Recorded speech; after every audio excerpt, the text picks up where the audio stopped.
Sometimes post-tribbers are accused of not believing the gospel and trusting in a works-based salvation. But this is not true. All four rapture positions agree that God's children are not appointed to wrath. And there is a very clear difference between the wrath of God and the wrath of Satan. We can see this clearly in Revelation chapter 12. Verse 12 says, "Woe to the inhabitants of the earth and the sea, for the devil has come down to you having great wrath because he knows that he has a short time." Verse 17 says, "Then the dragon became furious with the woman and went to make war on the rest of her offspring, on those who keep the commandments of God and hold to the testimony of Jesus. And he stood on the sand of the sea." We can see the result of Satan's wrath in the fifth seal, which is found in Revelation 6 verse 9. It says, "When he opened the fifth seal, I saw under the altar the souls of those who had been slain because of the word of God and the testimony they had maintained. They called out in a loud voice, 'How long, sovereign Lord, holy and true, until you judge the inhabitants of the earth and avenge our blood?' Then each of them was given a white robe, and they were told to wait a little longer until the full number of their fellow servants, their brothers and sisters,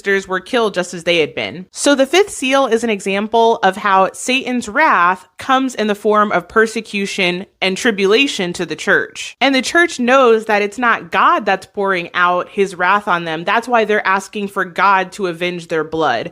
They wouldn't be asking for God to avenge their blood if he was the one shedding it. And the tribulation is not the only time that God's children face Satan's wrath. We can even see this in the first century church when we listen to Revelation 2:10, which is to the church of Smyrna. It says, "Do not fear any of those things which you were about to suffer. Indeed, the devil is about to throw some of you into prison that you may be tested, and you will have tribulation 10 days. Be faithful unto death, and I will give you the crown of life." So Christians in the tribulation won't be experiencing anything different than all the martyrs throughout history have experienced. But when it comes to God's actual wrath being poured out, we will be protected. We can see clearly in the bowl judgments, for example, that the festering sores only afflict people that took the mark of the beast, which won't be the church. And again, this isn't something new. If you look back to the book of Exodus, whenever the plagues were being poured out, God's children were protected, and God's enemies were the ones that faced the wrath of God.